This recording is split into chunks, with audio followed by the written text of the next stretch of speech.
markii aanu aragnay baahida loo qabo wax ka beddelka xeerka booliiska si uu la jaan qaado mabaadi'da dastuuriga ah markii aanu aragnay muhiimadda ay leedahay in la casriyeeyo booliiska Somaliland oo laga dhigo hay'ad casri ah oo la jaan qaadi karta dhigeeda dalalka kale ee adduunka sharafta leh waxaan ku salaamayaa salaanta islaamka assalaamu calaykum wa rahmatullaahi wa barakaatuh mudane gudoomiyaan mudanayaal halkan waxaan ku soo gudbinayaa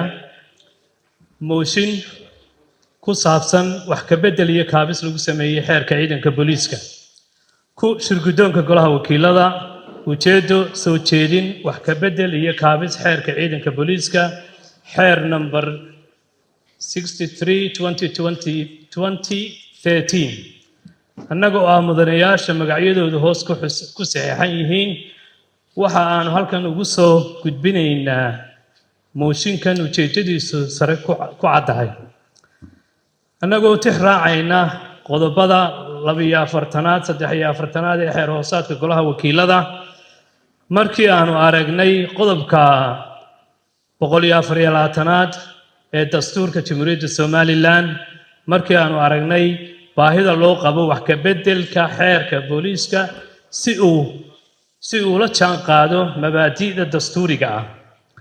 markii aanu aragnay muhiimadda ay leedahay in la casriyeeyo booliiska Somaliland oo laga dhigo hay'ad casri ah oo la jaan qaadi karta dhigeeda dalalka kale ee adduunka annaga oo ka duulayna codsiyada nooga yimi shacabkiina soo doortay oo aanu kala tashanay arrinkan markii aanu derisnay warbixinada komishanka xuquuqal aadamaha iyo ururada xuquuqaha u dooda ee maxalliga ah oo diiwaan geliyay baahida loo qabo in laga dhigo booliiska hay'ad ilaalisa oo si toos ah u raacda xuquuqal insaanka ku xardhan dastuurka shacabku codeeyay waxaanu halkan ku soo gudbinaynaa mooshinkan wax ka beddelka iyo kaabista xeerka ciidanka booliiska xeer number 63/2013 qodobada wax laga beddelay qodobada wax ka beddelka iyo kaabista lagu sameeyay qodobka saddexaad oo ka kooban 4 farqadood waxaan ku kordhinay farqad shanaad oo u dhigata sidan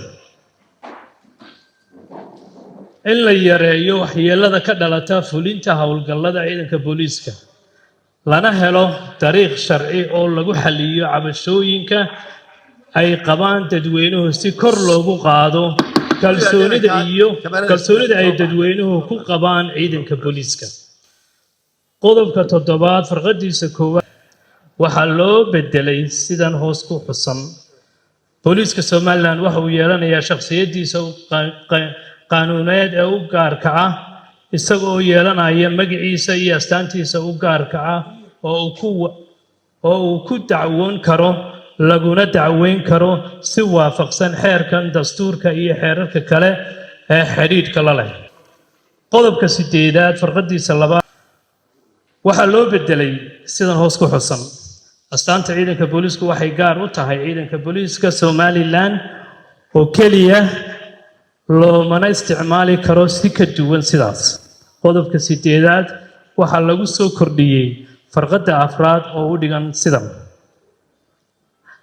waa in magaca oo afran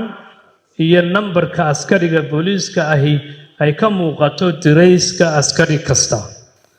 qodobka 15 waxaa lagu kordhiyay farqada 24aad oo u dhigan sidan booliisku waxa uu gudanayaa waajibaadkiisa si waafaqsan oo aan ka hor imanaynin xuquuqda ku qoran dastuurka Somaliland farqadaha 1, 2, 3 ee qodobka 16 waxaa loo beddelay sidan hoos ku xusan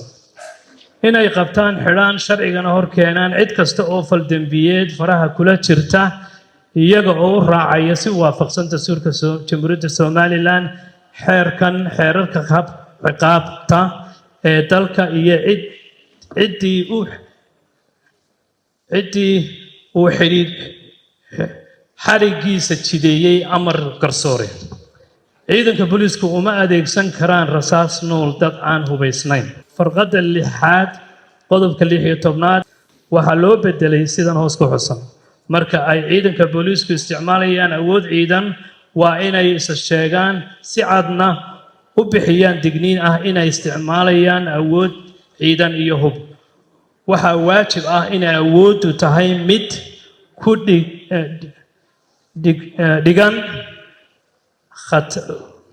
ku dhiganta khatarta ay waajahayaan proportional. qodobka 16aad waxaa lagu soo kordhiyey farqadda 12aad oo u dhiganta sidan.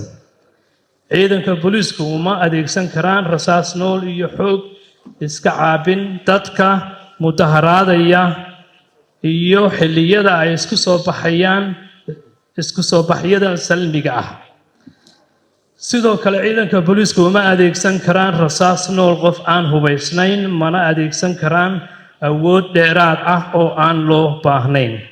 qodobka 22aad waxaa loo bedelay sidan hoos ku xusan. qodobka 22aad fasaxyada shaqada. saacadaha shaqada ee caadiga ah ee booliisku waa 8 saacadood. xubinta ka tirsan booliiska ee shaqaysa saacad shaqo oo ka badan 8 saacadood waxa ay xaq u leedahay lacag dheeraad ah overtime, ama in fasax loogu bedelo saacadaha dheeraadka ah ee uu shaqeeyey. xubin kasta oo ka tirsan booliisku waxa uu xaq u leeyahay maalin fasax ah toddobaadkii. xubnaha ciidanka booliisku waxa ay xaq u leeyihiin fasax sannadeed annual leave bil ah sanad kasta. fasax